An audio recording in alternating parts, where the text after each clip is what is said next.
भामा, ए भामा, इथं आहेस वय? कोण? दुर्पदा तू? सकाळी सकाळी आली वय? अगं काल रात्रीला माझं कारभारी शेजारच्या धर्मशाळेत भाकरी द्यायला म्हणून गेलं, ते अजून घरला आलंच नाही. अगं रात्री धन्न मी अशी काळजीच आहे बघ. म्हटलं नेवरती भाऊजीच्या घरी गेलं असत्या. हालत का ग इथं? नाही बा. अगं बस तरी वाईस, बस. माझं बी धनी रातभर आलं नाहीत बघ. हा होय, म्हणजे दोघं बी कुठं गेलं नसत्या? आमच्या धन्याला कुणी विचारायचं बाई? दुर्पदा, रखमाला विचारलंस का ग तू? माझ्या ध्यानातच आलं नाही. थांब, मी रखमाला जाऊन विचार. न ग बस, आल्यासारखी वाईच घोटभर चहा तरी घेऊन जा. चहाच राहू दे. बस तरी. किती वेळ लागतो चहा द्यायला? हे बघ आता देते तुला. तू बस. कोण आलंय मी येते बघ.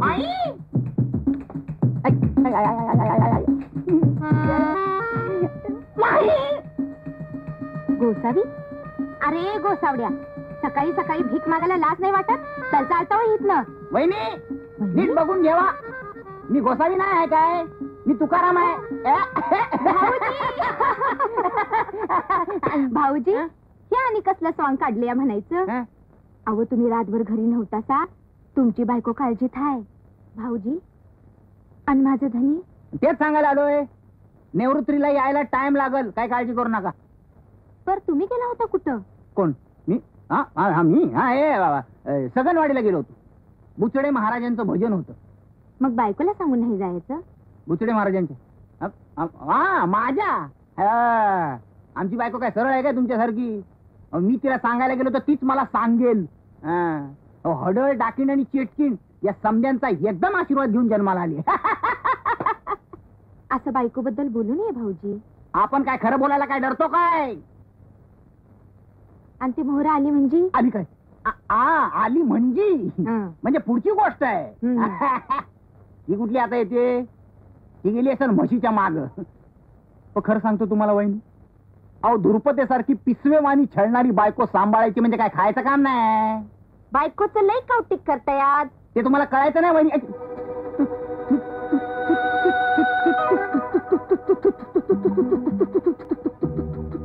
तू काय खेळताय? दात खिळीत बसली का काय? मामा माझी चुकी झाली, मी सांगून तुला. तुम्ही कोणाचा आशीर्वाद घेऊन जन्माला आलायसा? कुत्र्याचा, कोल्याचा का लांडग्याचा? चला. वहिनी, निवृत्तीला माझा शेवटचा राम राम सांगा. मला जगलो वाचलो की तुला पुन्हा भेटेन. चला, मरताय कशानं? भाऊजींचं काही खरं नाही आज. साहेबराव इथं बसून का अंडी घालतोय काय? राम राम साहेबराव. राम राम साहेबराव. राम राम. लय काळजी दिसतंय. काय अडचणी बिचणीत आहे काय? आपली अडचण म्हणजे पैसे, दुसरं काय? आता तुमच्यासारख्या पुढाऱ्याला पैशाची अडचण, मग आम्ही कोणाच्या तोंडाकडे बघायचं? बाबा पोल्ट्रीसाठी बँकेने दिलं लोन, त्यातून मी काय आणल्या कोंबड्या. माझ्या अडचणीत ते सगळं इकून टाकलं. बँकेचं आलंय पत्र, प्रगती बघण्यासाठी पोल्ट्रीचे अधिकारी येणार. आता कोंबड्याच नाही तर प्रगती कुठली दाखवायची? परसंगलाही बाग काय त्यांना कोंबड्या दाखवल्याच पाहिजे. अरे नुसता पोल्ट्री फार्म दाखवलं तर नाही. अरे पण निदान त्यांना दाखवण्यात बोलतो काहीतरी कोंबड्या आपल्याकडे पाहिजेत ना. आयडिया साहेबराव, माझ्या सासऱ्याची पोल्ट्री आहे, तिथनं काही कोंबड्या आणतो चोरून मी, त्या ठेवूया पोल्ट्रीत. साहेब एकदा बघून गेला तिथे आपण परत नेऊन टाकू.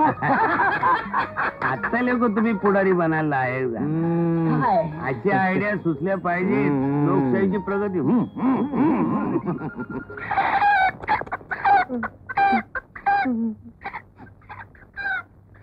हा मानमोडी जोरक म्हणजे भयंकरच दिसतो. काय तडफडत आहे त्या पोटच्या पोरासारखी जपणूक केली, काय दशा झाली बघा. आता आहे थोडे शिल्लक, पण त्यांचं कधी वाटवून ते सांगताय. एवढी मध्ये तुम्ही केली, सगळ्या पाणी फिरलं. असे हे अपघात व्हायचेच हो, पण तुम्ही काही काळजी करू नका. बँकेकडून मी तुम्हाला नवीन कर्ज मंजूर करून देतो. तुमच्यासारखे अधिकारी पाठीचे असल्यावर मी 2 महिन्यात नवी शेड उभी करेन. काय चिंता नाही. रात्रीच्या जेवणाचा बंदोबस्त केला, जेवून जायचं. चला पोराव, दुःखी होऊ नका. चला चला. काय करतायचा? पाणी मागितलं होतं ना? विसरला जो मी आज. दादा साहेब, दादा साहेब. काय रानम्या, काय झालं? वाईस घोळ झालाय पोल्ट्रीत. म्हणजे काय सांगतोस काय? 4 दिवसामागं पोल्ट्रीतल्या 50 कोंबड्या चोरल्या गेल्या होत्या. कशा गेल्या, कोणी नेल्या? आणि तू आज सांगतोस होय? पाचक्यांच्या अनात नाही आलं. 400 पक्षी आहेत. परवा सहज मोजलं तर 50 कोंबड्या गायब. मग त्यातल्या 25 परत आल्यात. खरं म्हणजे 25 कोंबड्या चोरीला गेल्या. अरे 25 कोंबड्या म्हणजे 200-300 रुपयाचं नुकसान झालं की. सहज झालं की. काय रे, कुणी बाहेरची माणसं आली होती पोल्ट्रीत? नाही बा. परत 4 दिवसामागं आपलं नामजरा मात्र आलतो पोल्ट्रीवर. लय उशीर पत्र बसलं होतं.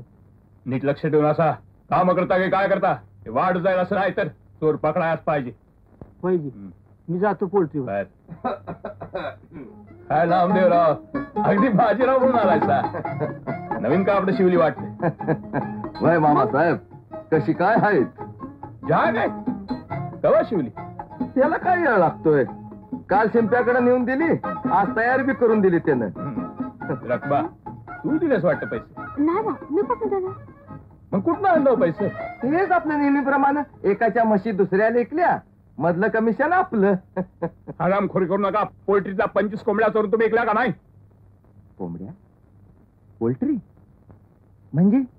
मग तुमच्या आईची शपथ आहे, बायकोची आण आहे, खरं बोला. यायले म्हणजे एकदम दोघींना मारल्यागत होत आहे. खरं सांगायचं म्हणजे? खोटं बोला तर खेटराला मारीन. अरे एकदम अंगाव काय येताय? हा, तुम्ही नाही दिले पैसे म्हणून निघल्या. माझ्या कोंबड्या ऐकल्यात, मग लाज नाही वाटत? ऊस बनून सासऱ्याचं घर खायला निघालात काय? तुम्ही असं करा?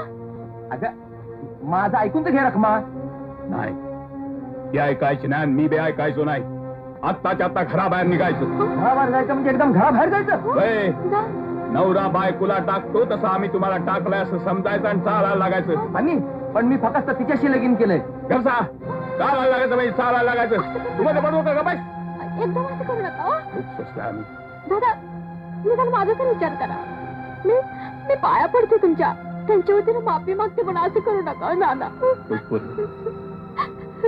तर नाही सण उच्चास घर जाऊ म्हणून खूप डोक्यावर चढला येऊ.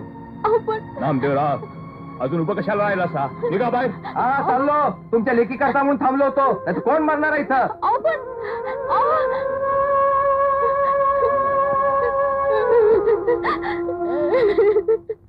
सासऱ्याने घराबाहेर काढलं होय तुला? बायकोनं तर नाही ना काढला. तर काय झालं काय म्हणतो मी? आता काय व्हायचं काय? ते खवी थेरडा आमचं सासरा कोंबड्या ऐकल्या म्हणून बाहेर काढला. एवढ्यासाठी म्हाताऱ्यानं तुला घराबाहेर काढलं होय? बघा बघा. मग रागवायचं कशाला गाड्या? बायकोचा तर जीव आहे ना तुझ्या. मग एक काम कर, मागल्या भिंतीन उडी मारून घरामध्ये शिर. सासऱ्याला चुकून घरात राहायचं. म्हणजे जावायला घराबाहेर काढला म्हणून सासऱ्याला समाधान, नवरा माझो राहतो म्हणून बायकोला समाधान. बरे असं किती दिवस चालायचं? आता गड्या पुढचं मी बघतो.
अशाच धमाल मनोरंजनासाठी NH मराठीला आजच सबस्क्राईब करा आणि बेल आयकॉन क्लिक करायला विसरू नका.